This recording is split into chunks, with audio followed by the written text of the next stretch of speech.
नव नीरद सम हरिहा नव नीरद सम हरिहा नव नीरद सम नवनीत प्रिय नवद विनोद बिहारी राम कृष्ण है नवल नवल नवल विनोद बिहारी राम कृष्ण नवल विनोद बिहारी राम कृष्ण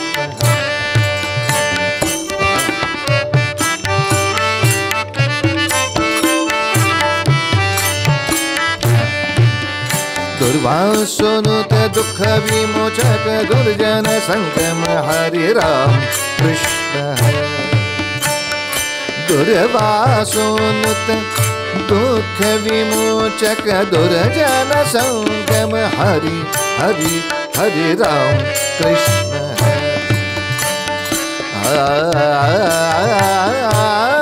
हरि राम कृष्ण है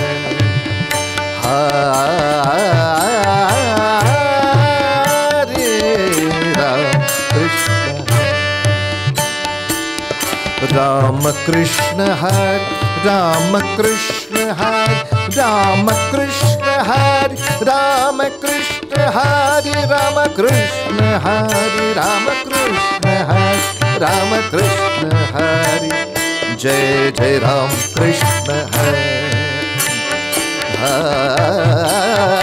हरि जय जय राम कृष्ण हरि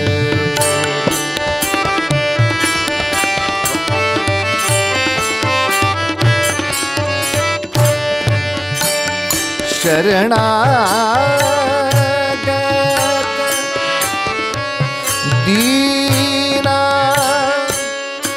चरणीन करुणा दृष्टि निहारी करुणा दृष्टि निहारी राम कृष्ण है जय जय राम जय जय राम जय जय राम जय जय राम राम कृष्ण है जय राम जय जय राम जय जय राम जय जय राम जय जय राम राम कृष्ण है जय जय राम जय जय राम जय जय राम राम कृष्ण हरि राम कृष्ण हरि राम कृष्ण हरि जय जय राम कृष्ण हरि राम कृष्ण हरि राम कृष्ण हरि रूप पाहता लोचन रूप पाहता लोचन रूप पाहता लोचन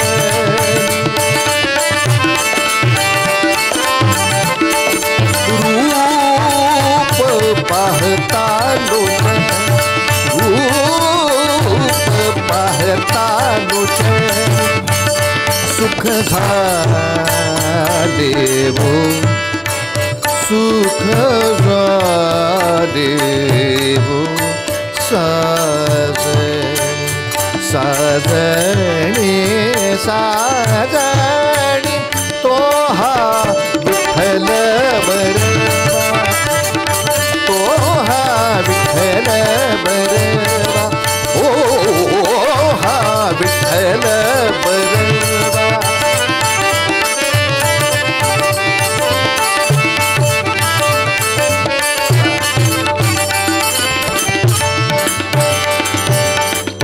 माधव बरवा माधव बरवा निप मरे जा तू हा माधव निजा रे मा पनि रे मा मरे जा निजा तू हा माधव पनि रे पनि पम तू हा माधव बरवा निजा रे मरे जा रे मा पनि पम पनि सारे सारे सारे सारे सारे निजा निजा पनि मम मप रे म सारे सा तू हा माधव बरवा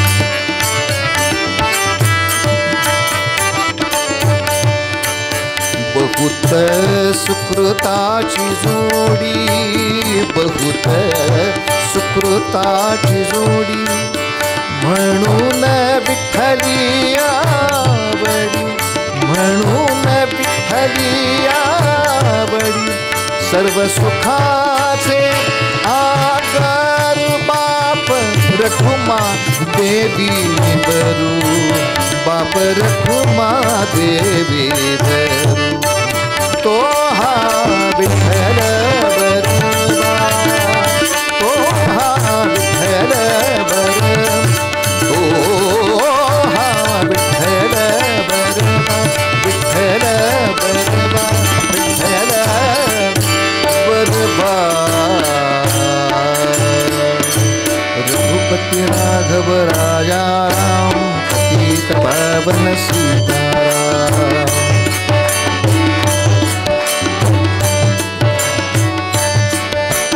रघुपति राघव राजा राम पतित पावन सीताराम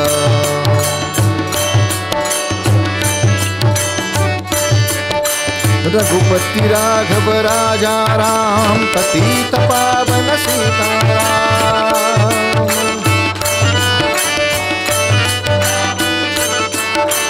रघुपति राघव राजा राम पतित पावन सीताराम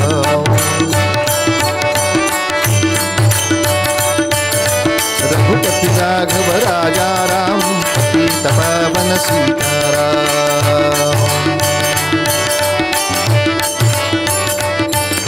राजा राज रामचंद्र महाराज की जय कुंडलीक वरदाहार विठ्ठल श्री ज्ञानदेव तुकाराम पंढरीनाथ महाराज की जय अवधूत चिंतन श्री गुरुदेव दत्त जय जय रघुवीर समर्थ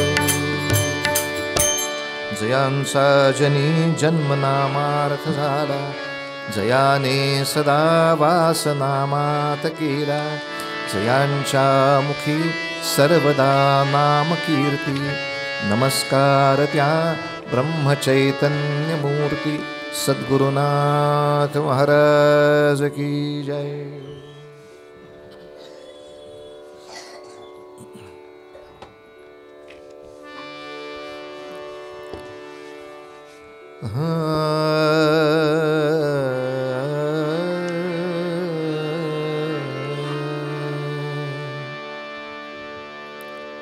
सारे गप गप धम रे रे सारे ग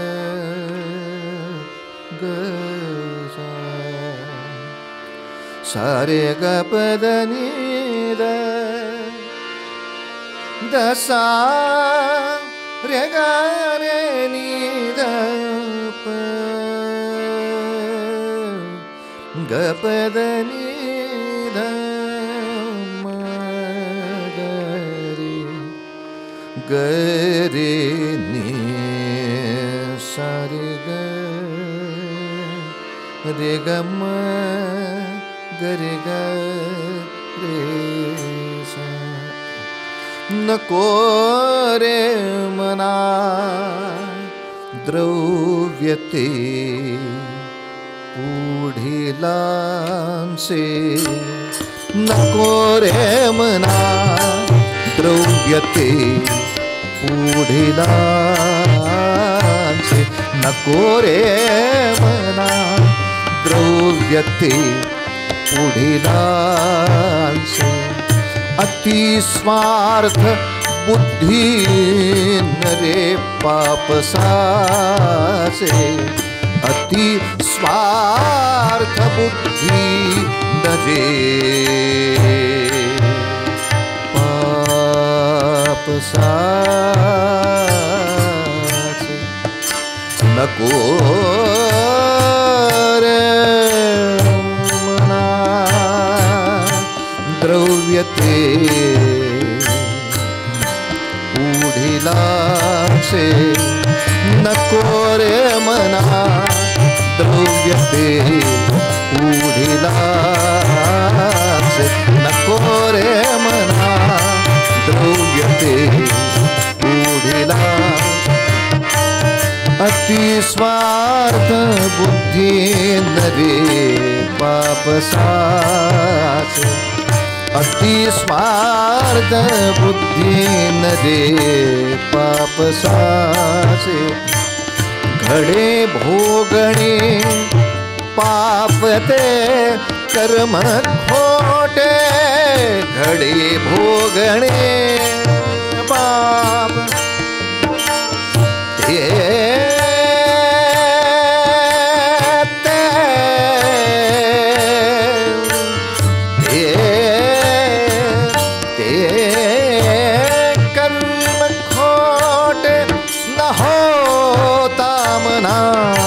सारिखे दुःख मोठे न होता मना सारिखे दुःख मोठे हे नको रे मना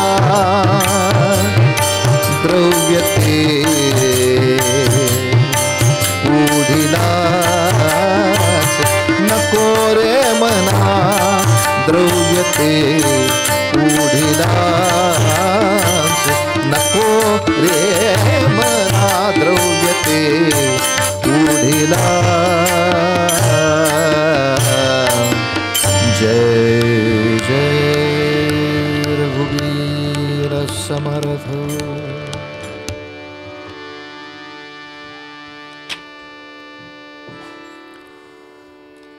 जीवनातल्या एक अत्यंत महत्त्वाच्या विषयावर चिंतन केलेलं आहे। खरं म्हणाल तर तो आत्यंतिक महत्त्वाचा विषय नाही, पण तरी सामान्य समाजामध्ये तोच अत्यंतिक महत्त्वाचा मानला जातो, त्याला पर्याय नाही। तसं म्हणाल तर 4 गोष्टी आयुष्यामध्ये साधल्या पाहिजेत, ते म्हणजे धर्म अर्थ काम मोक्ष। यातला धर्म आणि मोक्ष अधिक महत्त्वाचा, पण हे विसरून सामान्य समाजामध्ये अर्थ आणि काम जास्त महत्त्वाचा होतो आणि त्या दोघांना सांभाळून जमेल तेवढा धर्म, जमल्यास मोक्ष, नाही जमलं तर दुःख नाही। त्यामुळे साधारणतः अर्थ आणि काम याचं सामान्य जीवनामध्ये जे प्राबल्य आहे, हे प्राबल्य लक्षात घेता मी पहिलं वाक्य म्हटलं की आयुष्यातल्या एका महत्त्वाच्या गोष्टीवर चिंतन आहे, म्हणजे अर्थकारणावर चिंतन आहे। तसं म्हणाल तर अर्थकारण हे सगळ्यात महत्त्वाचं नाही, धर्मकारण अधिक महत्त्वाचं, मोक्षकारण महत्त्वाचं, पण सांप्रत जीवनामध्ये अर्थकारण अधिक महत्त्वाचं राहिलंय। स्वार्थ बुद्धीबद्दल समर्थ रामदास स्वामी सांगतायत,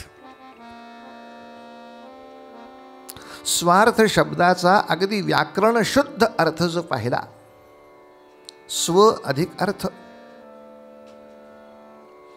स्वतःला काहीतरी हवे असणे आणि ते साध्य करण्यासाठी धडपड करणे। आणि असा जो व्याकरण शुद्ध अर्थ बघितला तर जोपर्यंत मनुष्य या देहामध्ये आहे तोपर्यंत पूर्ण स्वार्थ नसलेली व्यक्ती असणं शक्य नाहीच आहे।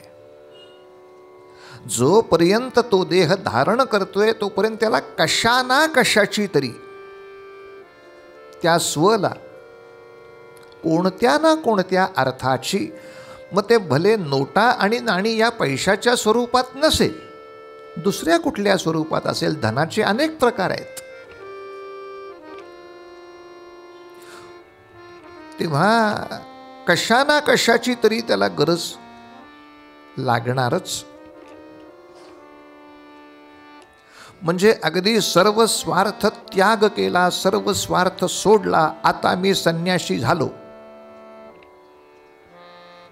पण असं झाल्यानंतर सुद्धा अंथरूण पांघरूण पाहिजे का नाही? घर किंवा महाल नको, मठ पाहिजे का नाही? मठ हो म्हटला तर त्याला किमान भिंती आणि छप्पर तर पाहिजे का नाही? भिक्षा मागून असेल तरी दुपारच्या वेळेला अन्न पाहिजे का नाही? बरं, अन्नाचाही त्याग करण्याची ताकद झाली असेल तर साक्षात्कार तरी पाहिजे का नाही?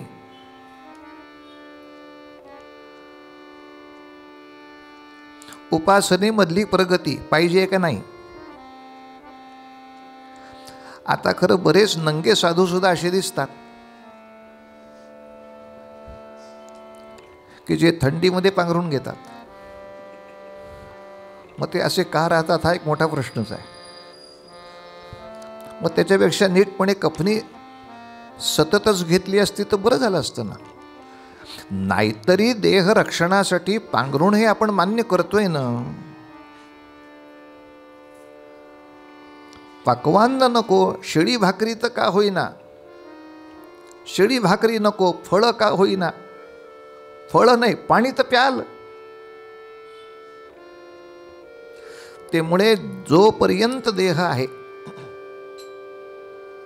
तोपर्यंत मला कसलाच स्वार्थ नाही. हे वाक्य ह्यांना कसलाच स्वार्थ नाही या कौतुकाचा स्वार्थ असलेले आहे. ह्यापेक्षा उत्तरच नाही. हास्यास्पद आहे हे वाक्य. अगदी शेवटच्या घडीला सुद्धा, शेवटची घडी कुठली तुम्हा आम्हाला माहीत नाही, पण तरी सुद्धा असं म्हणतात की काहीतरी घरघर लागते, त्या जीवाला कळतो म्हणे. पण आता क्षणार्धात जाण्याची घडी असली तरी त्या क्षणाला सुखाने निरोप देणाऱ्याची गरज लागते.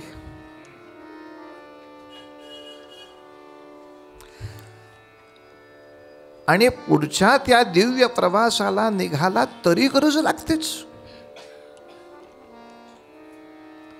म्हणून तर आपल्याकडच्या त्या सगळ्या विधींमध्ये असं संकल्पना मांडलेली आहे की तो पहिला दिवस, दुसरा दिवस, तिसरा दिवस, चौथा दिवस, त्याचे सगळे जसजसे आपण विधी करू तसतसा त्याच्या पुढच्या प्रवासाचा देह तयार होणार. 13 दिवस तो देह पूर्ण होणार. मग 13व्या दिवशी त्या देहाला पुढची गती मिळणार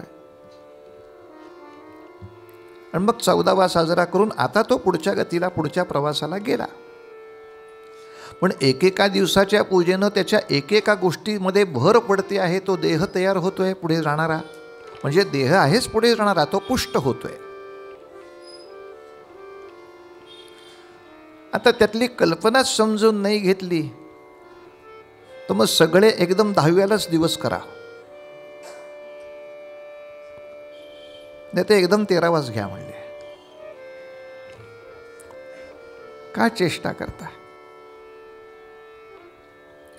जन्माला येताना ही चेष्टा जर शक्य नाही, एकदम 8वाच महिना घ्या. आता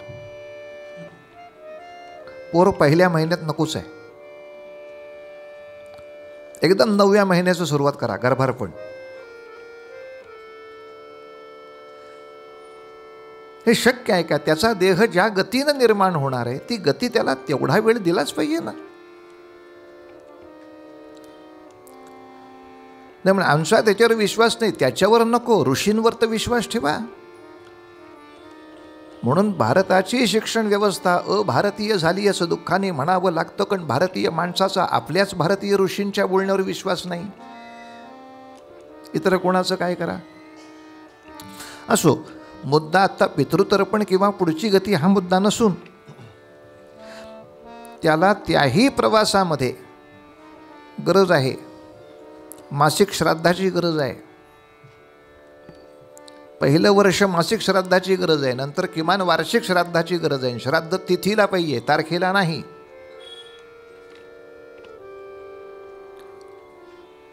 माणसं उगाच गाढवासारखी नेहमी बोलत असतात, अरे इथे पाणी दिलं तर ते त्याथे तिथे त्यांना मिळणार आहे का? म्हटलं तू गेल्यावर सांगतो. मूर्ख माणूस. मला जेव्हा पैसे पाहिजे असतात तेव्हा अमेरिकेतला माझा मित्र त्याच्या बँकेत जाऊन डॉलर भरतो आणि त्याच्या नोटाहून मला मिळतात. त्याने कुठलीही करन्सी जरी भरली तरी भारतात मला कोणती करन्सी पाहिजे त्याप्रमाणे ती करन्सी बदलायला जर बँक आहे तर अशी बँक देवाकडे नाही आहे की मी कुठलीही करन्सी देईन त्याला त्याच्या करन्सीमध्ये मिळेल तिकडे.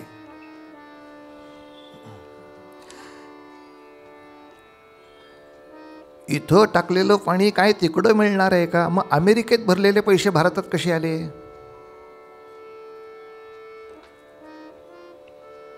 उगा आपलं कुठल्या तरी संतांची नावं सांगायची आणि पोरकटासारखं बोलायचं आणि बुद्धिवादी म्हणून मिरवायचं. यांना बुद्धी आहे का नाही याबद्दलच वाद आहेत. बुद्धिवादी जे एवढ्याही प्रवासामध्ये मनुष्याला आपल्याला गरज आहेत तर मग स्व अर्थ टाळणार कसा? म्हणून समर्थांनी अत्यंत सम्यक विचार मांडलेला आहे की स्वार्थ टाळ असं मी म्हणतच नाही. अति स्वार्थ बुद्धी, त्यातलं अति नको एवढाच विषय चाललाय. गरजेपुरतं करायला, गरजेपुरतं घ्यायला तुला कुणीच नाही म्हटलेलं नाही, पण त्या घेण्याची मर्यादा, याची आवश्यकता मात्र साधनेला योग्य आणि देहरक्षणाला योग्य अशी राहिली पाहिजे. जर त्या सुविधेचा उपभोग घेताना साधनेचा लोप होत असेल हे अति झालं. जर त्याचा आपण सुविधेचा लाभ घेत असताना आपल्या देहाला अनारोग्य प्राप्त होत असेल मग ते अति झालं. आणि म्हणून प्रमाणामध्ये भोजन म्हणजे भोजन न केल्यासारखं आहे असं वैद्यकीय शास्त्र सांगतं. प्रमाणामध्ये असलेलं भोजन म्हणजे तुम्ही उपास केल्यासारखंच आहे. आणि उपासाच्या दिवशी चला पांडुरंग हरी वासुदेव हरी, पुढचं वाक्य तुमचं तुम्ही जुळवून घ्या, काय जुळवायचं ते, बाकी बोलायचं काम नाही. तेव्हा समर्थांचं म्हणणं फार छान आहे की नको रे मना द्रव्यते पुढिला अति स्वार्थ बुद्धी. मला जर अति स्वार्थ झाला, ह्याचंही मलाच मिळावं, ह्याचंही मलाच मिळावं, ह्याचंही मलाच मिळावं, ह्याचंही मलाच मिळावं, तर ह्याला काय म्हणायचं? इच्छा. हा याला पाप म्हणतात. असं वाटणं यालाही पाप म्हणतात. अति स्वार्थ बुद्धी, त्याला बुद्धी म्हणतात. न रे, ते पाप असायचे, ते पाप असायचे. एका प्रश्नाचं उत्तर थोडंसं पाहूया.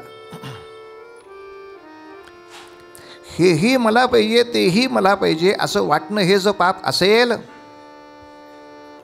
तर भारतातला कुणीच राजा राजसूय यज्ञ करू शकणार नाही. पण सगळी राज्य ताब्यात घेतल्याशिवाय राजसूय करताच येत नाही. सगळे राजे आपल्या हाताखाली आणल्याशिवाय अश्वमेधासारखा यज्ञ उभाच करता येत नाही. अश्वमेधाची मुळात अट असती आहे. त्या अश्वाच्या गळ्यामध्ये पाटी अडकवून तो जात असतो, जो अडकवेल त्याच्यावर स्वारी करेल.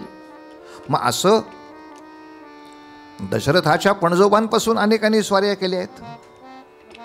मग याचंही राज्य मला पाहिजे तरच मी अश्वमेध करू शकेन. याला उत्तर काय देणार महाराज? उत्तर लक्षात ठेवा. पूर्वीच्या काळी हे चक्रवर्ती राजे सातत्याने अधून मधून राजसूय किंवा अश्वमेध करत असत. याचं कारण एकच, देशातल्या सर्व सज्जनांचं संघटन राहावं. भारतीय राजांनी राजसूय यज्ञाच्या वेळेला जी जी राज्य ताब्यात घेतली त्या राज्याच्या कारभारात त्यांनी कधीही नाक घातलं नाही. मुळात राजसूय किंवा अश्वमेधमध्ये अशी परवानगीच दिली होती की ते तुझे गुलाम असले पाहिजेत असं काही नाही, तुझे मित्र असू देत ना. जे आपली मैत्री नाकारतायत त्यांच्याशीच युद्ध करायचं होतं. आणि युद्ध म्हणजे तुम्ही एवढा एवढा हप्ता मला दिल्लीला पाठवत राहा हा मुद्दाच नाही. आपण एकसंध भारत राहू. म्हणजे उद्या अयोध्येवर संकट आलं तरी कन्याकुमारीच्या सैन्याने धावून गेलं पाहिजे का, तर आम्ही त्यांच्याच प्रांतातले आहोत. ही देशाची एकसंधता त्या चक्रवर्ती सम्राटांनी सांभाळली. वालीला संपवलं, सुग्रीवाला राज्यावर बसवलं. पण आता सुग्रीवानी मंत्रिमंडळात कोणाला नेमायचं ते रामाला विचारल्याशिवाय करू नका असं नाक नाही घातलं. मी तुला मुख्यमंत्री केलं ना,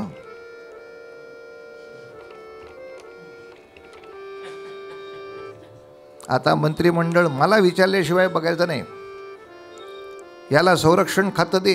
अहो याला सुरक्षेतलं काहीच येत नाही, नुसता सुपारी कातरतो अडकित्ता घेऊन. मी सांगतोय ना तुला, ह्याला संरक्षण कोणालाही काही. प्रत्येकाच्या दृष्टीनं जिथे खातं चांगलं, प्रत्येक गोष्टीत नाक घालायचं. हां कधीच नाही आयुष्यात आपल्या चक्रवर्ती सम्राटांनी ते केलं नाही. ती सगळी राज्य मला उपभोगासाठी असावीत म्हणून त्यांनी कधी जिंकली नाही. ती एकसंध असावीत म्हणून जिंकली. हा हेतू लक्षात ठेवला म्हणजे त्यांच्या कृतीला अतिस्वार्थ बुद्धी म्हणता येत नाही. त्यांचा असलाच स्वार्थ तो राष्ट्रीय एकात्मतेचा स्वार्थ आहे. आणि जेव्हा स्वार्थ सामाजिक स्तरावर जातो, राजकीय स्तरावर जातो, तेव्हा त्याला स्वार्थ म्हणत नाहीत. असलाच स्वार्थ तो एवढा मोठा आहे. तेव्हा बाबा रे, आपल्या पोटापुरतं मिळवावं मग जास्त मिळवू नये का? जास्त मिळवू नये का? जमेल तेवढं जास्त मिळवावं. आता बरोबर म्हटलात. मात्र अट एक, दान देण्यासाठी मिळवावं.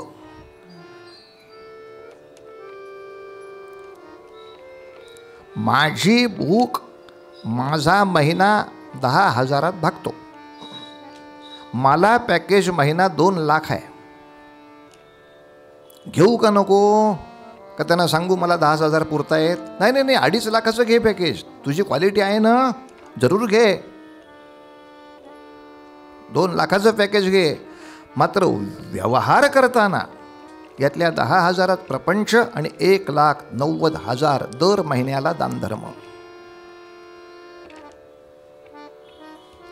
ही ताकद असेल तर तू पातकापासून मुक्त आहेस. अन्यथा तू ब्लॅक मनीचाच माणूस आहेस बाळा. पण तू तुझ्या आवश्यकतेपेक्षा अधिक अनावश्यक सुविधा घेतोयस. सुविधा मिळवायला हरकत नाही. कशासाठी घ्यायच्या? दानासाठी तू करोडो मिळव, स्वतःसाठी मिळवायची वेळ आली एवढं पुरे आहे. एवढं पुरे आहे असं म्हणता आलं पाहिजे. सा ग म ग स ध ध नि सा ग म ग म ध म ग म ग सा ग म ध ग म ध नि ध नि सा नि सा नि ध नि ध म ध म ग म ग सा ग म ग ध नि ग.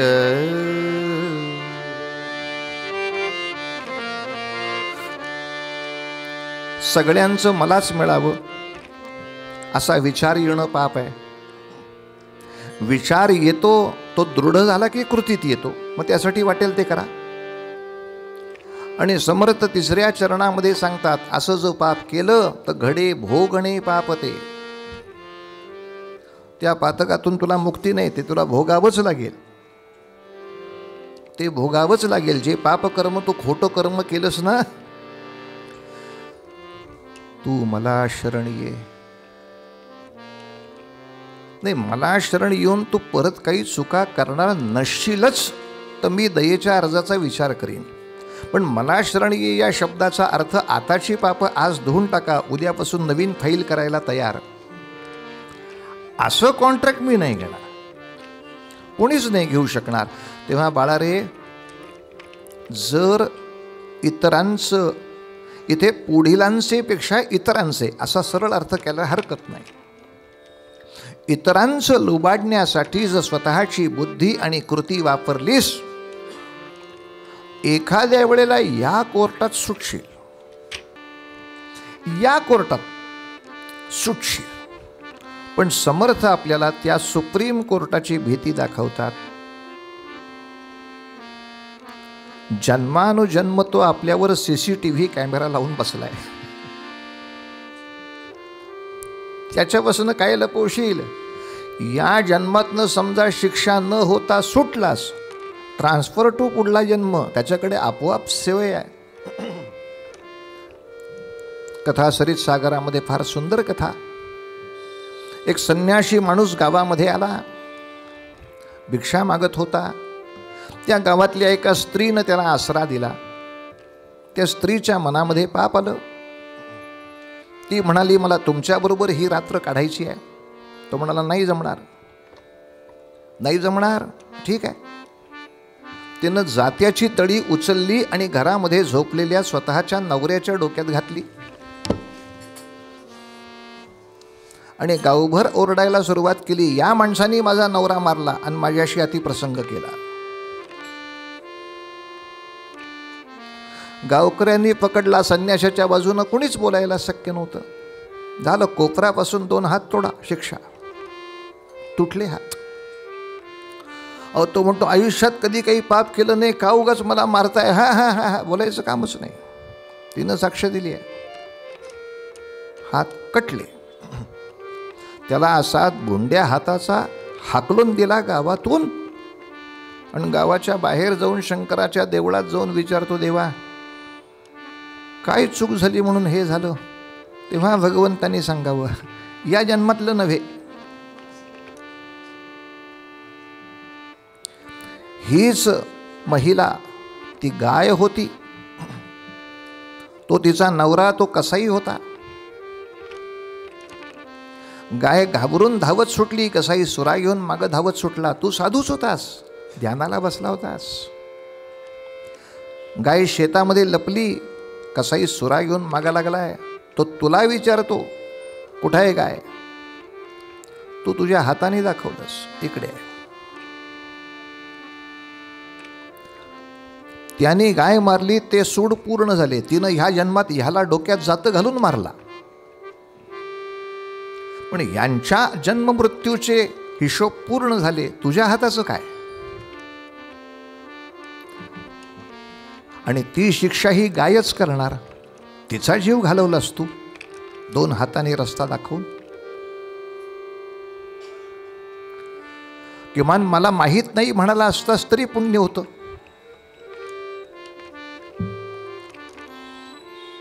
पण मागल्या जन्मामध्ये त्याची शिक्षा नाही झाली, लक्षात नाही आली, म्हणून ती फाईल बंद नाही झाली. घडे भोगणे पाप ते कर्म खोटे, मग न होता मनासारखे दुःख मोठे. मग मात्र तुझ्या मनासारखं काही होणार नाही. त्याच्या मनात आहे त्याप्रमाणे त्या सगळ्या शिक्षा भोगतच आयुष्य काढावं लागेल. मग केवढा दुःखात पडशील. एवढं मोठं दुःख नकोय का? मग बाबा रे, वकिलाला न्यायाधीशाला कशाला पैसे देतोस? दुःख नको तर पहिलं काम कर, असा विचारच करत जाऊ नको ना.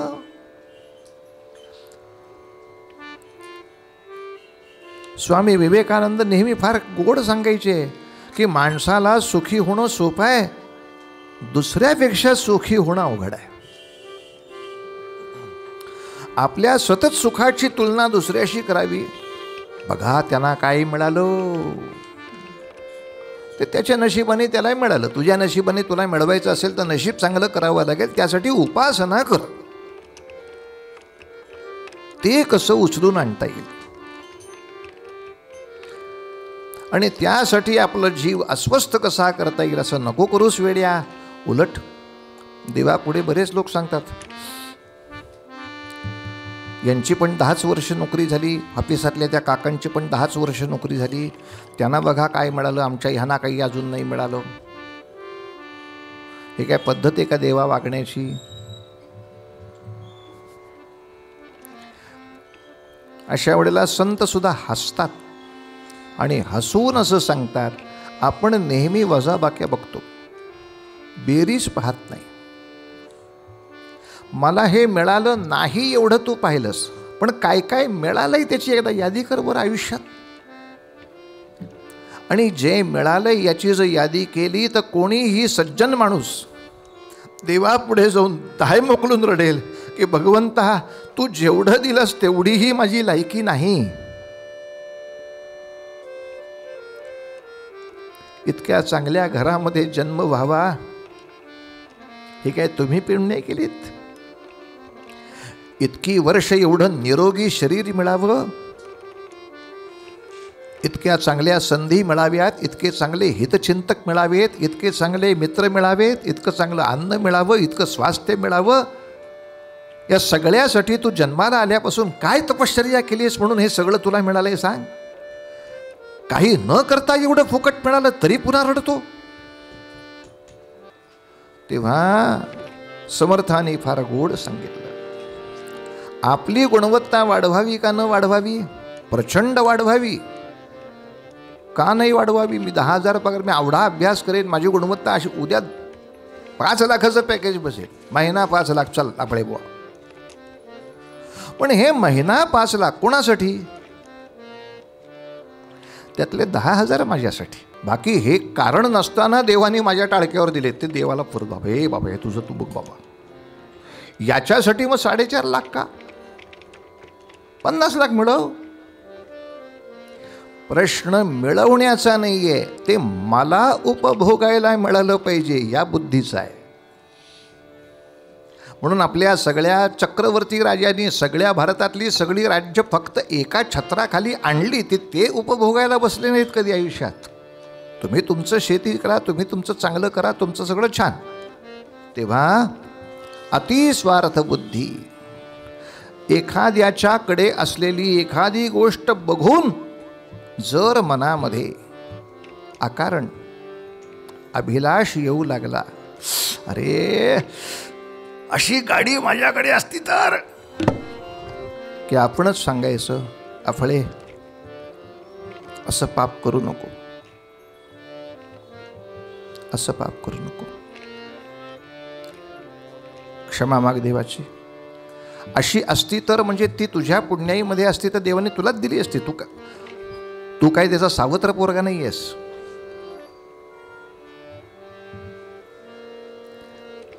त्याच्या पूर्वजांनी केलेली पुण्याई ती गाडी त्याच्या घरापर्यंत येईपर्यंत भरली, तुझी अजून भरायची राहिली, एवढाच विषय आहे. त्याला द्यायची नाही असं काही नाही आहे. प्रश्न तुझ्या पूर्णतेचा आहे.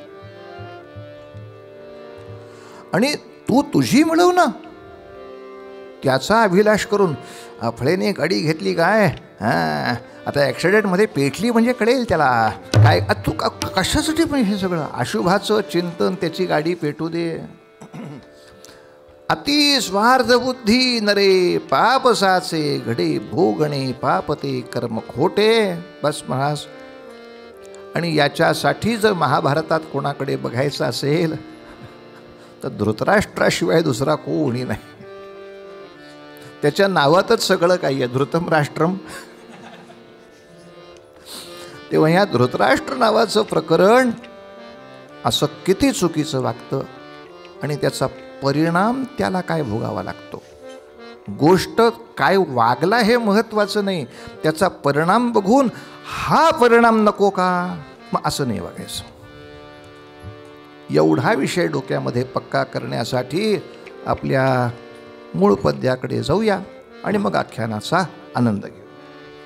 नको रे मना द्रव्यते पुढिलांचे,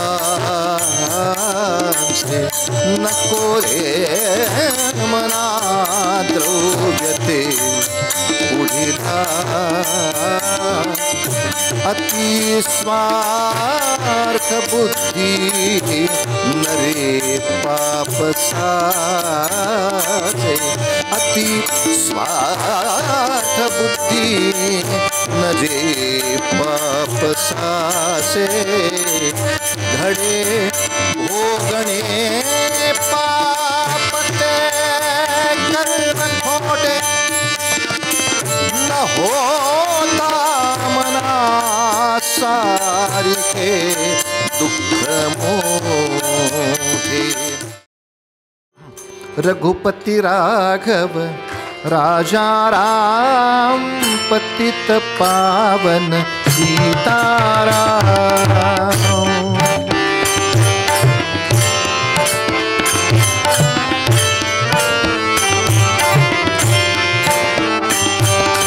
रघुपति राघव राजा राम पतित पावन सीताराम,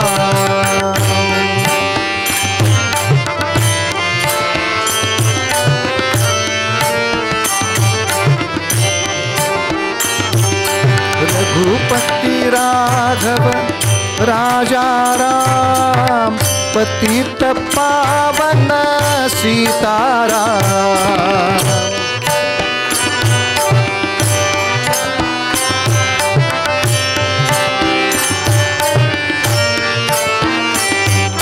रघुपति राघव राजा राम पतित पावन सीताराम,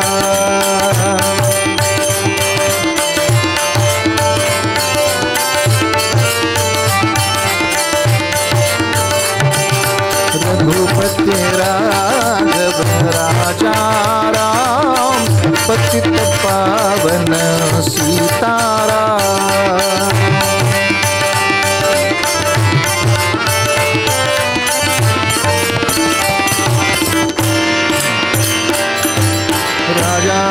राज रामचंद्र महाराज की जय। माझ्यानंतर म्हणायचं हरे राम राम राम हरे हरे, हरे कृष्ण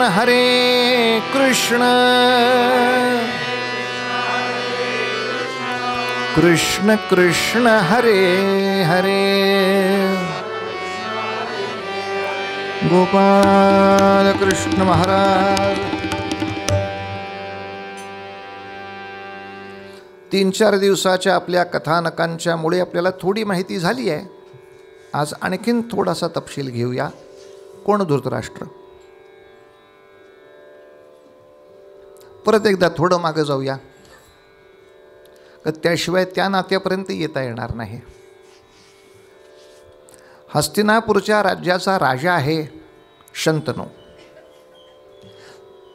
खरा पुढचा राजा होण्याची योग्यता आहे देवव्रताची, भीष्माशी। त्यांनी नकार दिलाय। आता शंतनू राजाची दुसरी पत्नी आहे सत्यवती। तिच्यापासून 2 मुलगे झाले आहेत, चित्रांगद विचित्रवीर्य। पैकी चित्रांगदही गेले आणि विचित्रवीर्यही गेलाय। आता हस्तिनापुराला मालक नाही। या सत्यवतीला म्हणजे शंतनूला 2 सुना आहेत, पण अजून लेकरू नाही। मग या 2 सुनांच्या ठाई व्यासांपासून उत्पत्ती केली।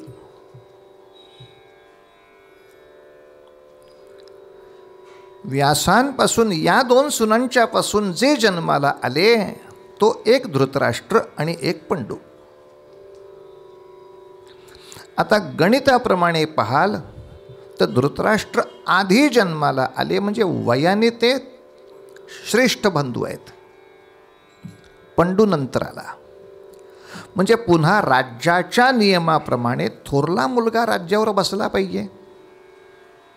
म्हणजे धृतराष्ट्राचा अधिकार प्रस्थापित झाला.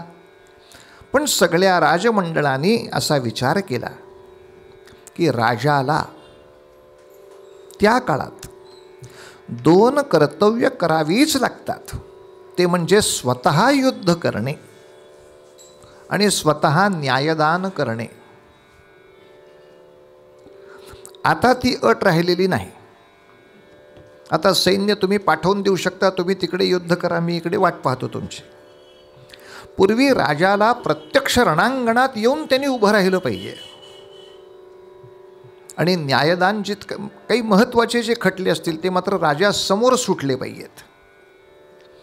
या 2 गोष्टींमध्ये असणारं जनहित लक्षात घेता धृतराष्ट्र उपयोगाचा नाही.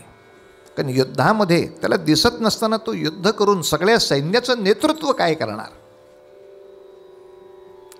आणि न्यायदानामध्ये मनुष्य काय बोलतो हे महत्त्वाचं नाही, त्यावेळेला त्याची देहबोली काय आहे हे पाहणाऱ्या माणसाला कळतं. हा किती खरं बोलतो, किती खोटं बोलतो. आणि नेहमी अशा तऱ्हेचे निवाडे करणाऱ्या माणसाची नजर पक्की बसलेली असते.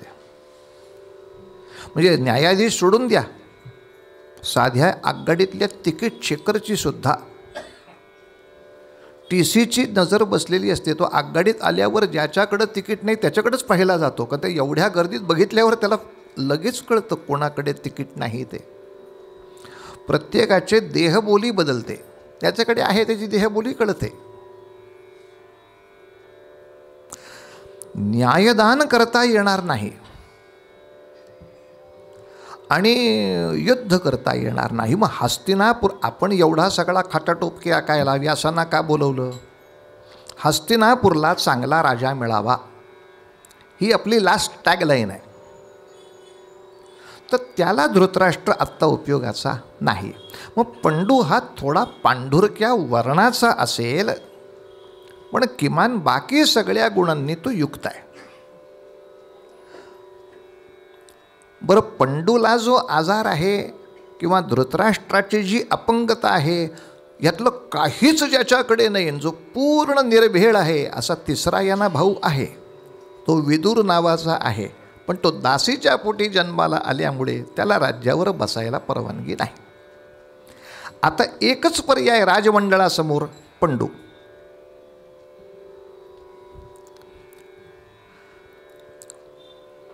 पंडूला राज्याभिषेक झाला. आता इथे बरेच लेखक गडबडशी करतात. मग धृतराष्ट्राला वाईट वाटणं स्वाभाविक आहे का नाही? त्याचा अधिकार होता का नाही?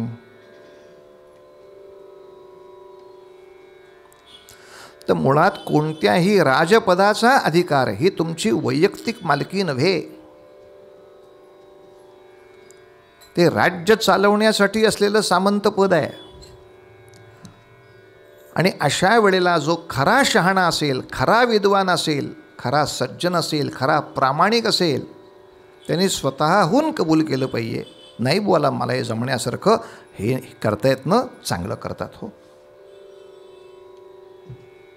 उद्या अगदी कोणीही मला उठून सांगितलं काय आपले बुवा तुमचा नाट्याभिनय नाही आहे, तुम्ही आमच्या नाटकात अफजल खानाचा रोल कराच. 5 फुटाचा अफजल खान तुझ्या बापानं बघितला होता कधी? अभिनय हा मुद्दा महत्त्वाचा नाही, मी त्या भूमिकेला योग्य आहे का? अहो, तिथे किमान राहुल सोलापूरकर पाहिजे, एक 7-6.5 फुटापेक्षा मोठा माणूस पाहिजे, असा आवाढव्य तरी दिसला पाहिजे तो. नाही हो, तुम्ही आपण दुसरा कोणीही 5 फुटी घ्या, मी करणार नाही आहे. मला हे योग्य नाही दिसत, मी ह्या पात्राला योग्य नाही. मला नाही दिलं काम अफजल खानाचं. ते छोट्या खेडेगावांमध्ये ही फार त्रास असतं बरं. जो सगळ्यात मोठा स्पॉन्सर त्याला हिरो करावं लागतं. मग त्याची लायकी असो नसो ती एवढं कुणी असतं. राज्य करायचं आहे साहेब आपल्याला. आणि त्याच्यापेक्षा पुढे जाऊन असं पाहू, राज्य करणं ही पण एक नोकरी आहे. राज्य करणं ही नोकरी आहे. त्या नोकरीच्या पात्रतेमध्ये आपण बसत नाही. ठीक आहे, आपण बाजूला राहिलो, आपल्या भावाला ती नोकरी मिळाली. आता एखाद्या माणसाच्या मनामध्ये असूया येऊ शकते. केव्हा येऊ शकते?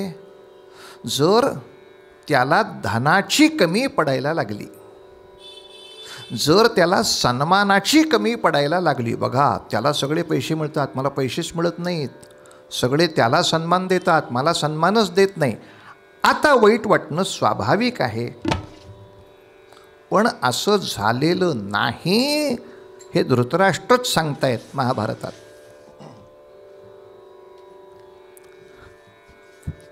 कणिक नावाच्या एका विद्वानाशी बोलताना धृतराष्ट्र म्हणालेत, काय माणसाचं नाव आहे नाही, म्हणजे धृतराष्ट्राचा हा सल्लागार होता, त्याचं नावच कणिक.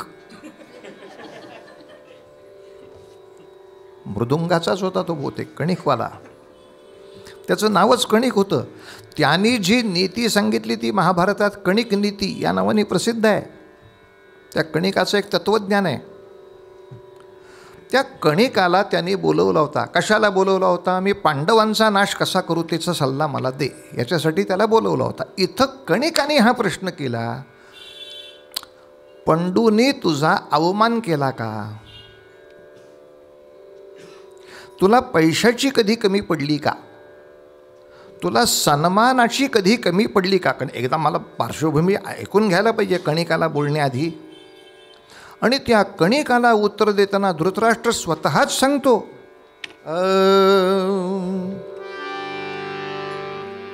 असा वागला का पंडू तुझ्याशी कधी?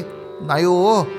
दुःख न भावे अंधपणाचे, दुःख न भावे अंधपणाचे, ऐसे वर्तन मम अनुजासे, ऐसे वर्तन मम अनुजासे, मान राखतो वडिलकीचे पंडू हा नृपती.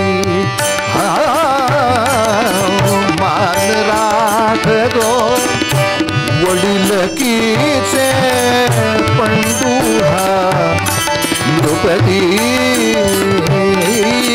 दुःख न भावे अंधपणाचे, ऐसे वर्तन मम अनुजाचे, मान राखतो वडिलकीचे पंडू हा नृपती. नृपती पंडू हा नृपती.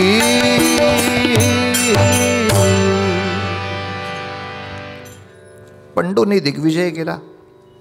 नेहमीच्या चक्रवर्ती सम्राटांप्रमाणे प्रचंड सगळ्या राजांचा एक संघ बांधला, त्याचा तो राजा झाला. मग धृतराष्ट्रा, त्यांनी तुझी मानहानी कधी केली का? नाही हो. कणिका, मीच या राज्याचा मालक आहे हा भाव त्याच्या मनातला कधी गेला नाही. तो सतत मला सन्मान द्यायचा नव्हे, माझ्यापाशी एक प्रचंड मोठी धनराशी तो कायम आणून द्यायचा. त्याचा खर्चही तो कधी मला विचारत नसे. आणि त्या धनराशीवर मी अनेक मोठमोठे यज्ञ केले, हे धृतराष्ट्रच सांगतोय.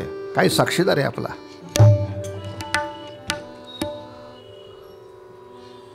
मग कणिकाने पुढचा प्रश्न असा केलाय, असं जर पंडू तुझ्याशी वागला, तुझा कधीच त्यांनी अपमान केला नाही, तुझं राज्य मी सांभाळतोय या भावनेनं त्यांनी सांभाळलं, तुला पैशाला कधी कमी पडू दिलं नाही, तुझे यज्ञयाग अत्यंत उत्तम करू दिले, तुझ्या साधनेत त्यांनी कधी व्यत्यय आणलाच नाही. बरं, तू आता मला जे बोलवलं आहेस ते पांडवांचं वाटोळं करायला बोल. पण पांडवांनी असं कधी केलं का? तुझा अपमान केला, तुला अपशब्द बोलले, आता तुला पैसे द्यायचे ते बंद केले. पुन्हा धृतराष्ट्रच साक्ष देतो, असं काही झालं नाही. पांडवांनी सुद्धा आपल्या वडिलांची रीत चालवली. मग शेवटी तो विचारतो, मग तुला का मारायचे त्यांना?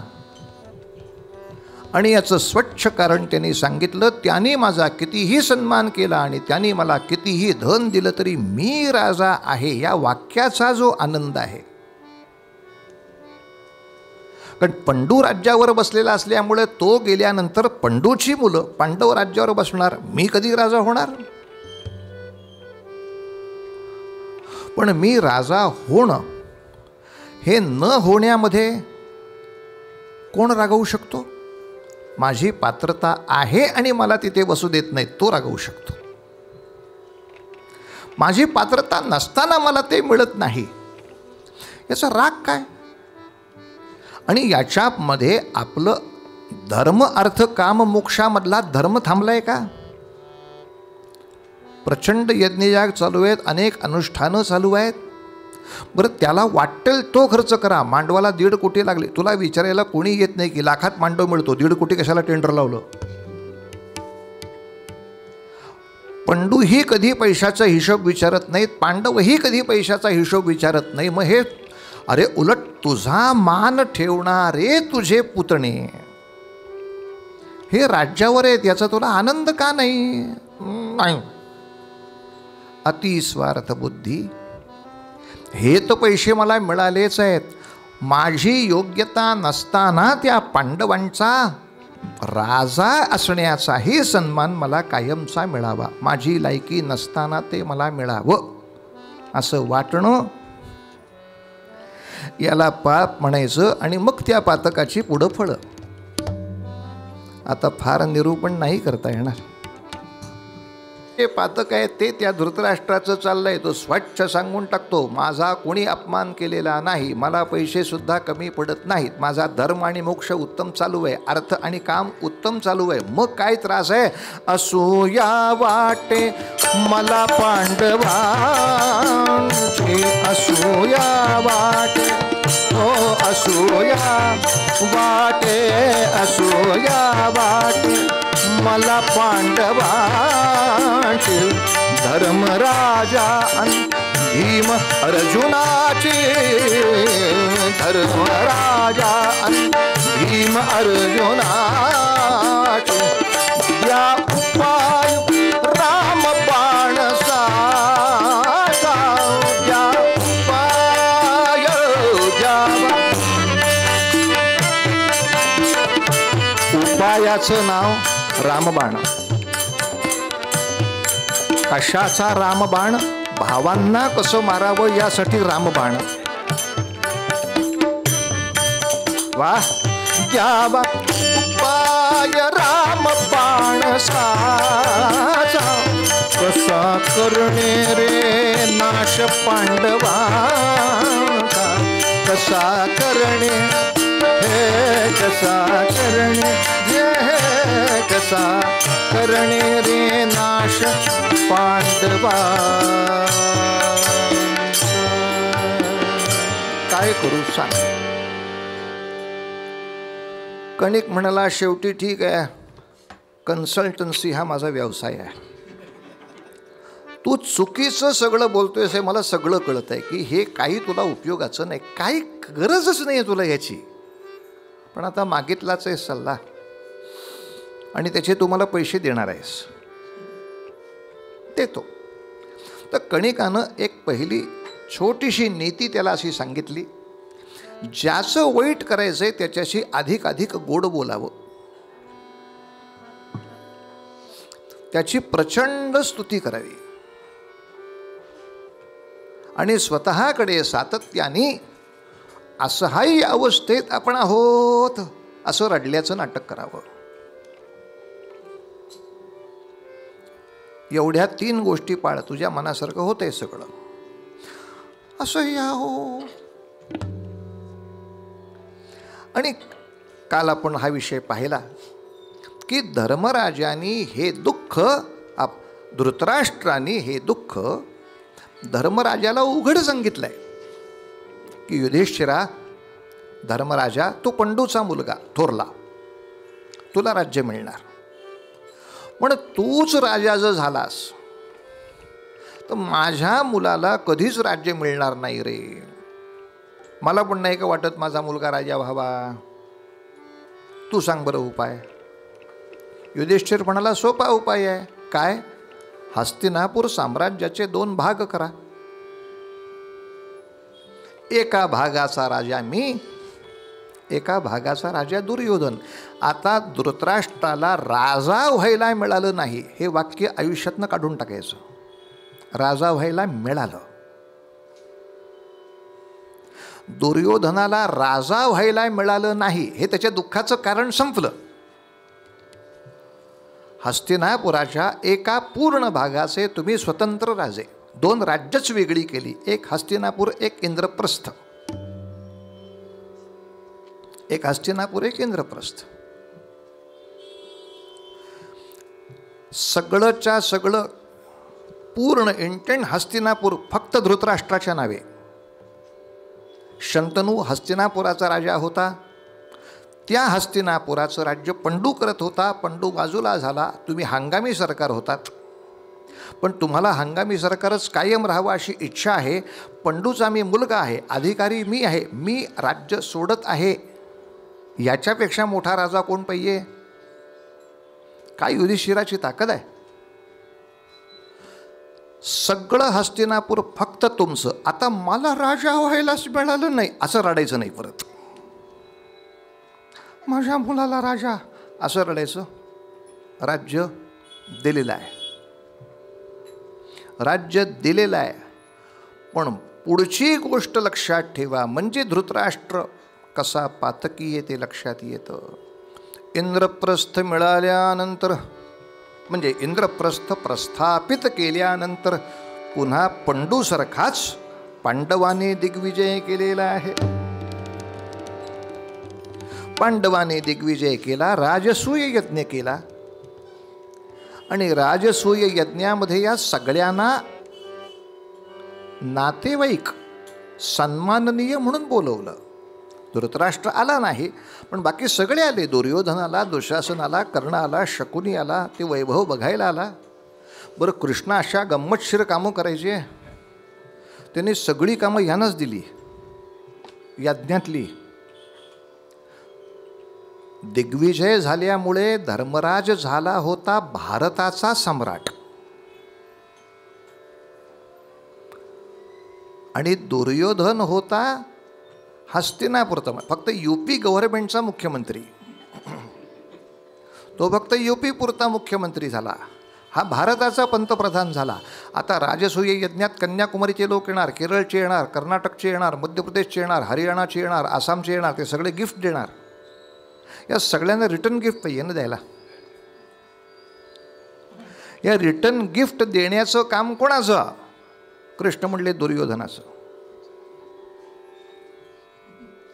धर्मराज म्हणले, कृष्णा, माझं काही दिवाळं काढायचं विचार आहे काय? जो माझ्या वाईटावर आहे, मला पहिल्यापासून माहिती आहे, त्याला मी जर माझा खजिना देऊन टाकला, तुला हवं ते रिटर्न गिफ्ट दे, चल. ते केवढ्याला पडेल मला प्रकरट सगळं? कृष्ण म्हणले, हीच तर तुझी गडबड आहे, फेसबुक अपडेट नाही करत. कसं व्हायचं रे धर्म्या, कसं व्हायचं रे? अरे सगळ्यांची सगळी कुळगोत्र माहीत पाहिजेत. दुर्योधन कितीही वाईट झाला, भाग्यवान आहे लेखाचा,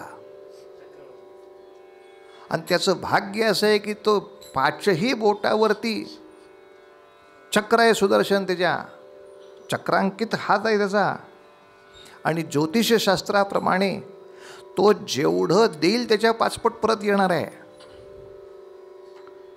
बरं, तो देणार आहे तुझ्या वतीनं. आता तुला भीक लागावी म्हणून तो जास्तीत जास्त देईल, म्हणजे तुला 5 पट ह्याच्या येणार न उलट. आता तुझं कल्याण कशात आहे तुला कळत नाही, नुसता ठाण्याला जातो, कल्याणला येत नाही. ठाणे कल्याण बोलून कळवा आलात की कळवा. आमच्या कीर्तन क्षेत्रातले एक बुजुर्ग कीर्तनकार, खूप जुने कीर्तनकार, कराडकर बुवा, ते हा प्रसंग सांगायचे, नंतर एक विनोद सांगायचे, पेटंट विनोद. त्यांच्या आख्यानामध्ये हा ठरलेला. महाभारतातलं हे ऐकलं की हातावर जर चक्र असलं तर 5 पट परत येतात.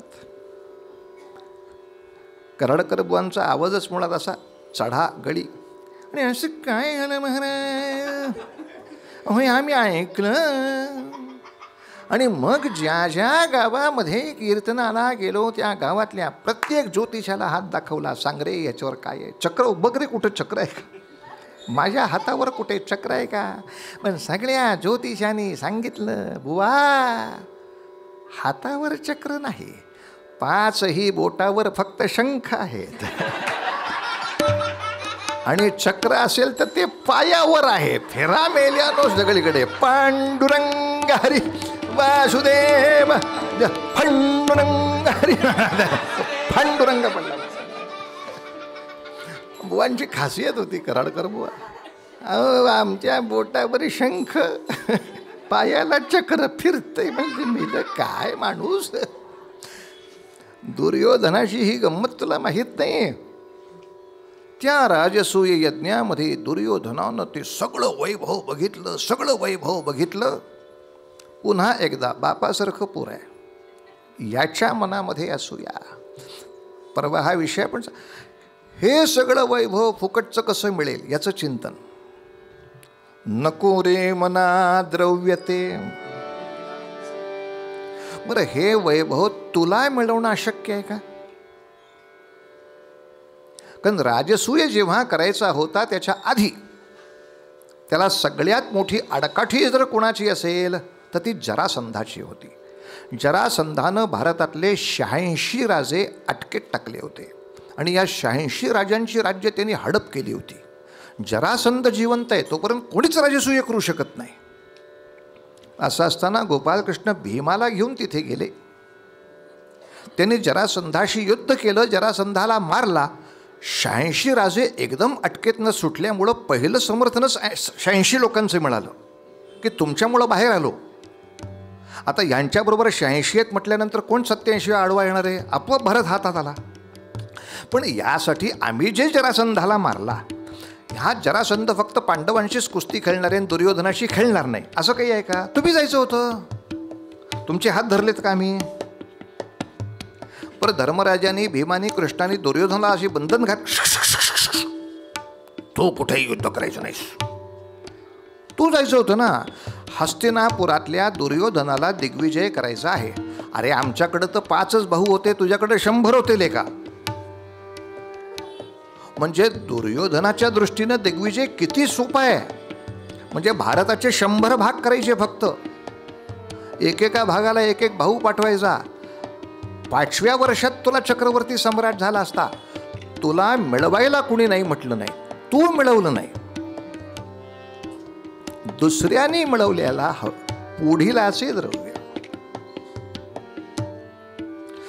तुला तू मिळवायचं होतं ना. बरं असा पातकी फक्त दुर्योधनच आहे असं नाही. त्याने बापाला येऊन सांगितलं, बाबा काय झालं? काय उढव वैभव, मग पोट दुखू लागलं, हे फुकटचं कसं मिळेल बाबा?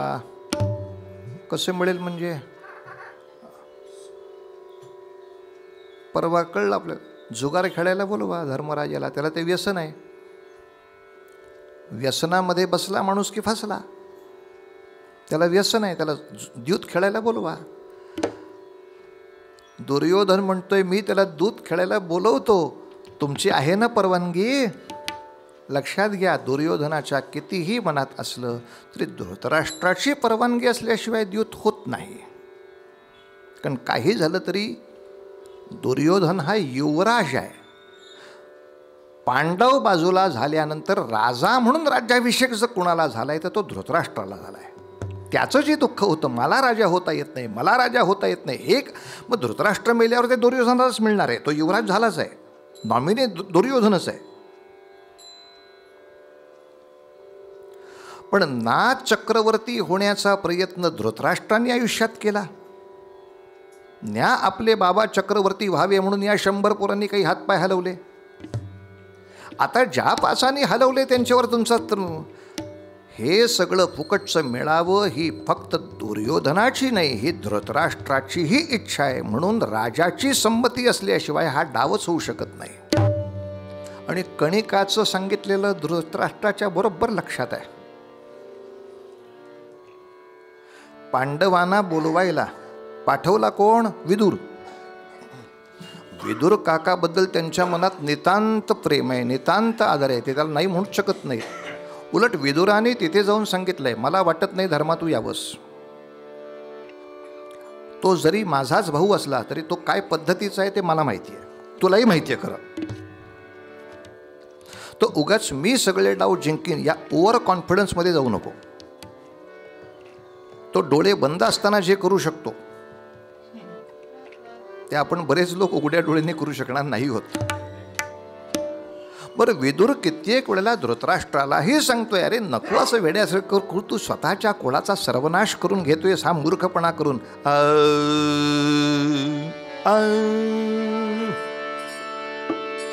हा नाद सोड सोड, हे जुगार खेळण्याचे उद्योग. हा नाद सोड सोड, हा नाद सोड सोड, हा नाद सोड.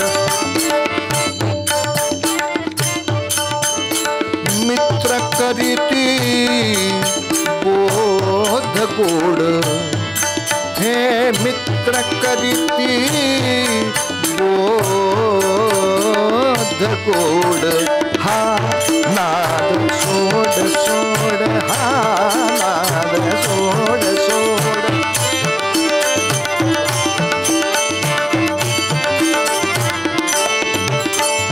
ऐक रे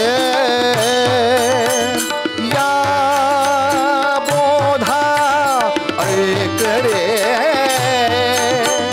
या बोधा, वागतोस धुंद सदा, वागतोस धुंद सदा. मित्र करीती बोध गोड, हा नाद सोड सोड, हा नाद सोड सोड, हा नाद, हा नाद, हा नाद सोड. पण नाही सोडला, परिणाम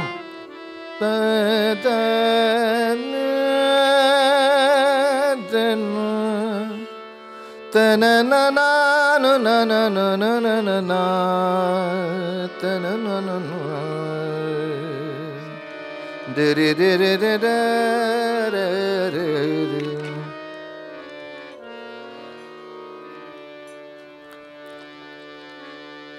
त्या द्यूतामध्ये जे तपशील झाले ते इतर लोकांच्या चरित्रामध्ये येणार आहेत, म्हणून इथे तपशील बाकीचे करत नाही.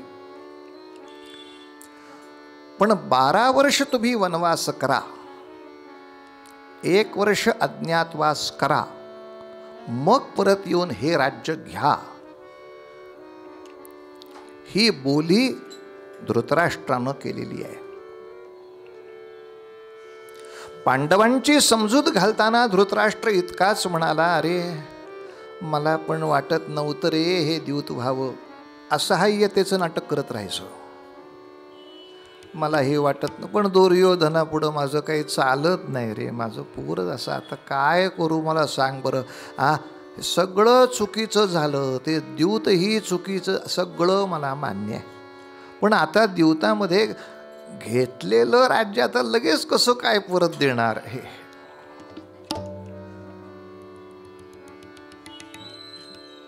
याला धृतराष्ट्र म्हणायचं. ते माझं अगदी चुकलं भगत साहेब, मान्य आहे अगदी, मला मी चुकून, मला लक्षातच आलं नाही, मी पाकिट मारलं तुमचं. त्याच्यात काय लाख रुपये होते का मला काही माहीत नाही. सगळं बेकायदेशीर झालं, आयुष्यात होऊ नये ते झालं. पाकिट मारलं मी तुमचं, पण आता जे मारलं आहेच, लगेच कसं तुम्हाला परत द्यावं. ते 1 लाख रुपये मी वर्षभर वापरतो. हे म्हणणं जितकं लबाडपणाचं तितकं हा लबाड धृतराष्ट्र बोलतोय, अरे नको रे, मला कळतं रे, हे नको होतं व्हायला रे, चुकीचं झालं रे, पण आता घेतलंच आहे तर राहू दे आमच्याकडे. म्हणजे फुकटचा भारताचा सम्राट होण्याची यालाही स्वप्न आहेत. 12 वर्ष वनवास करा, 1 वर्ष अज्ञातवास करा. या 1 वर्षाच्या अज्ञातवासात समजा आम्ही तुम्हाला ओळखलं तर परत 12 वर्ष वनवास.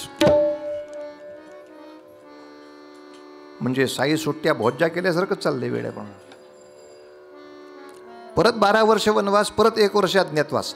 त्या अज्ञातवासात समजा आम्ही तुम्हाला ओळखलं परत, म्हणजे ज्या ठिकाणी 12 वर्ष वनवास आणि 1 वर्ष अज्ञातवास खरा पूर्ण होईल तेव्हा तुम्ही परत येऊन हे राज्य घेऊ शकता. हेही पांडवांनी मान्य केलं. धृतराष्ट्रानं हा शब्द दिला होता, दुर्योधनानं नाही. दुर्योधनाला खरा अधिकारच नाही, तो युवराजच आहे, तो फक्त नॉमिनेशनवरच आहे. अजून राज्याधिकार शिक्का उठवायचं काम धृतराष्ट्राचं आहे. त्यांनी उठवला शिक्का. आपलं ॲग्रीमेंट काय झालं? 12 वर्ष 1 वर्ष अज्ञातवास. पांडवांनी ते पूर्ण केलं आणि आता पांडवांच्या बाजूने बोलायला कृष्ण आले. दुर्योधन म्हणतो एक सुईच्या टोकावर राहील एवढी सुद्धा भूपी देणार नाही. कृष्ण म्हटले असं कसं? आपल्या वडिलांनी दिलेलं वचन आहे. धृतराष्ट्र काय करायचं? पुन्हा रडायला सुरुवात. माझा मुलगा माझं ऐकत नाही, माझा मुलगा माझं ऐकत नाही. गोपाळकृष्णांनी फार सोपा उपाय सुचवला. धृतराष्ट्रा, राजा तू आहेस आणि राजांनी सांगावं की हे माझं ऐकत नाहीत असं सांगितलंस तर तू राज्य करायला एक नालायक आहेस.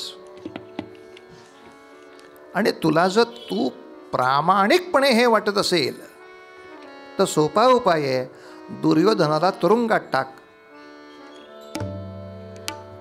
ज्याच्या पुढे आपलं काही चालत नाही त्याला अडकवून टाक.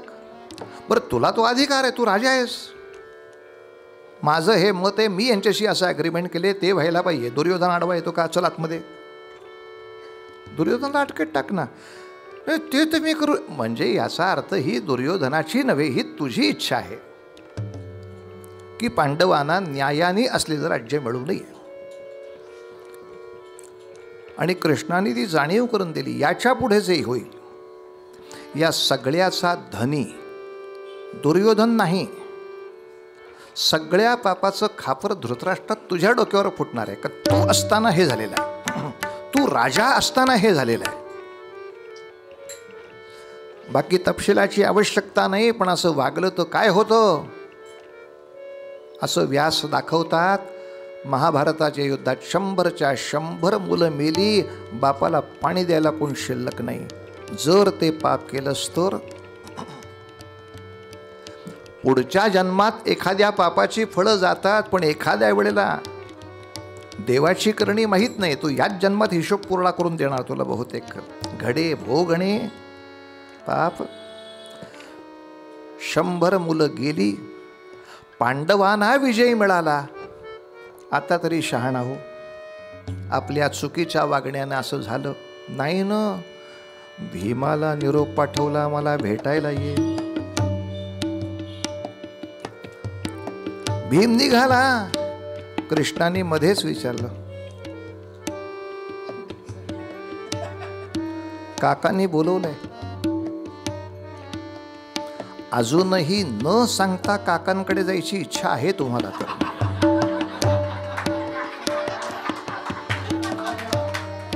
कारण द्यूताच्या वेळेला हीच चूक केली होती. तुम्ही द्यूत खेळायला जाताय, मला का नाही कळवलं? मला न कळवता जायची तुमची फारच इच्छा आहे. चला आम्ही पण येतो सोबतीला.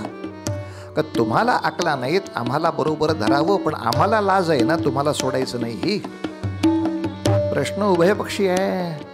आणि त्या धृतराष्ट्राच्या महालामध्ये शिरल्यानंतर असं दिसलं की भीमाच्या 7 पट शक्ती असलेला एक लोखंडाचा पुतळा तिथे आहे. भीमाचाच पुतळा, पण लोखंडाचा, आणि भीमापेक्षा 7 पट मोठा.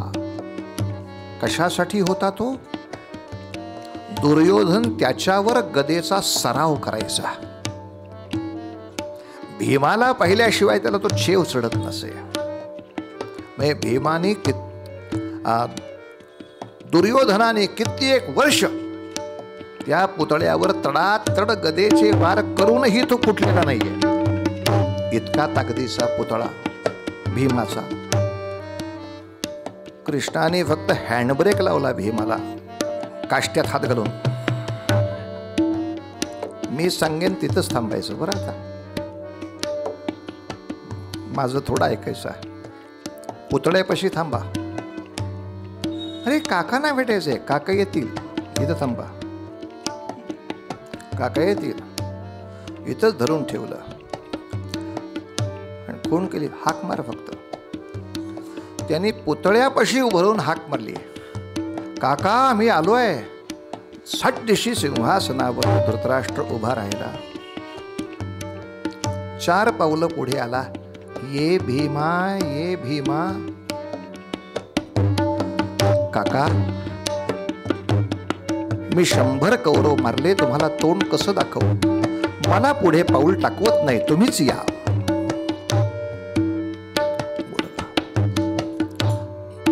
अजून 4. अरे आता पायऱ्या आल्या. आता तरी भीमा ये. तुमची पायरी आम्ही काय चढावी. आपणच या. अजिबात पुढे जाऊ द्यायचं नाही त्याला. आणि तो भीमापाशी आला. मात्र भगवंताने झाट दिशी त्या भीमाला माग फेकला आणि पुतळा दिला हातामध्ये. हाताशी काही लागलं म्हटल्या बरोबर धृतराष्ट्रानं जी मिठी मारली महाराज त्या पुतळ्याला. अरे काढा काढा काढा काढा मिठी मारली.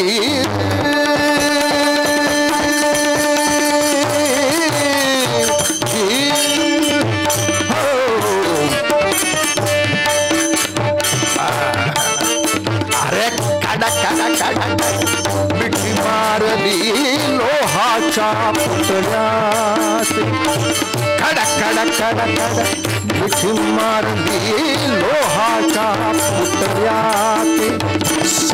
7 ते तुकडे झाले.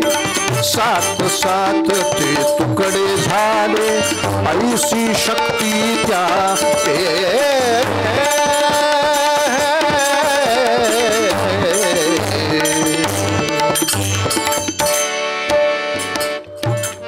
पुतळ्याचे 7 तुकडे झाले. तेव्हा भीमाचे डोळे उघडले. बघ भीमा, याच्या 100 मुलांना रणांगणात जे जमलं नाही तो इथं बसून करणार होता. म्हणून पुढच्या वेळेला अशा मोठ्या माणसांकडे जाण्यापूर्वी एकदा मला सांगून आमच्यावर कृपा करा. बाकी काही दुसरं सांगण्यासारखं नाही. आम्हाला तुमच्यावर कृपा करण्यासाठी किमान आमच्यावर आम्हाला किमान सांगून जात जा रे. आम्हाला सांगून जात जा. आणि मग कृष्णाने बोलायला सुरुवात केली. धृतराष्ट्रा झालं समाधान. आंधळ्याचे डोळे उघडले.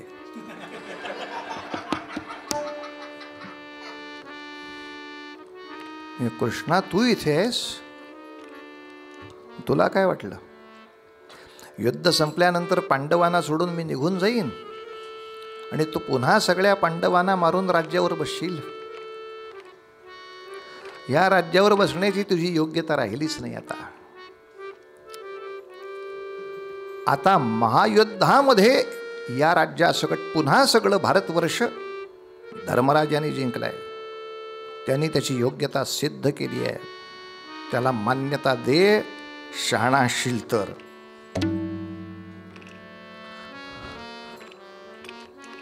आणि धृतराष्ट्राच्या मनामध्ये नसताना सुद्धा त्या धर्मराजाचा अभिषेक झाला. पण नीचपणाचा कळस असा त्याने धर्माला निरोप पाठवला. तुझ्या वडिलांनी माझा जो वडिलकीचा मान ठेवला होता तो तू कायम ठेवला पाहिजेस हो. एवढं करून 12 वर्ष वनवास, 1 वर्ष अज्ञातवास, सगळं न्यायाचं राज्य, न्यायाने केलेली ॲग्रीमेंट सगळी पायदळी तुडवल्यानंतर हा परत सांगतो तो मान कायम ठेवला पाहिजेच. बरं धर्मराजही इतका विचित्र मनाचा, त्यांनी पुन्हा त्याचा सन्मान तेवढाच ठेवला. इंद्रप्रस्थाला हलवलं, धृतराष्ट्राला. आणि शेवट आहे तो विदुरानं केला. या युद्धाच्या वेळेला विदुर थांबलेच नाहीत, ते यात्रेला गेले. यात्रेवरनं जे परत आले ते धृतराष्ट्राला भेटले, म्हणाले, कसं काय चाललंय बंधुराजा? आणि निर्लज्जपणे तो पुन्हा सांगतो, क्या मजे की जिंदगी है. मजे की जिंदगी असं म्हटल्यानंतर त्या विदुराने शेवटी वाईटपणा घेऊन विचारलं, आहे ती लाज? काय खाल्लीस का बाजारात, विकलीस ते एकदा सांग. आत्तापर्यंत इतकं मी वाईट कधी आयुष्यात बोललो नव्हतो, कारण मी शेवटी तुझा महामंत्री होतो, धाकटा भाऊ होतो, थोरल्याला किती बोलणार मी. पण लाज शरम काही शिल्लक आहे? ज्यांना तुम्ही सातत्याने छळत, ज्यांच्या सतत वाईटाचे विचार केलेत, जे न्यायाने असताना सुद्धा त्यांना अमान्य केलं, उद्या त्यांच्याच पैशावर मी मजा मारतोय म्हणून तुला आनंद आहे? बाबा रे, त्यांनी मिळवलेल्या पैशाचा फुकट उपभोग घ्यायच्या एका पातकामुळे आधीच 100 मुलं गेली आहेत. आता त्या धर्मराजांनी जे मिळवले त्याचाही मलाच उपभोग मिळावा, हीच जर इच्छा पुढे चालू राहिली तर धृतराष्ट्रा,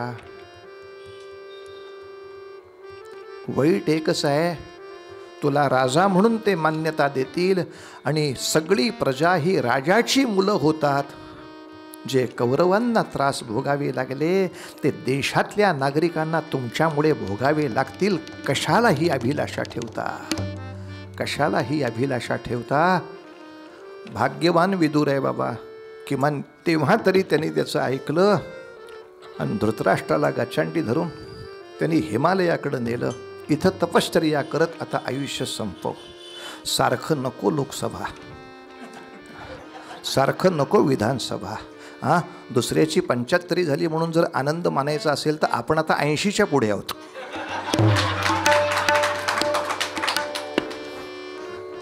तेव्हा त्याच्या रिटायरमेंटमध्ये आपणच आधी किती लवकर हिमालयात जायला हवं हे सगळ्या काकांना जर योग्य वेळी समजलं तर आहे ते सन्मान शिल्लक राहतात. अन्यथा विचारायचीच वेळ येते, का आला देतेन, का आमच्या टाळक्यावर बसला. धृतराष्ट्रा, तुला जमलं एवढी बुद्धी तरी लवकरात लवकर भारतातल्या विद्वानांना झाली तरी पुरे. कुठली बुद्धी नको रे मना, द्रव्यते पुढी माणसे, अति स्वार्थ बुद्धी नरे पाप सासे. घडे भोगणे पापते कर्म खोट न होता मना सारखे. दुःख मोठे न होता मना सारखे. दुःख मोठे न होता मना सारखे. दुःख मोठे. जय जय रघुवीर समर्थ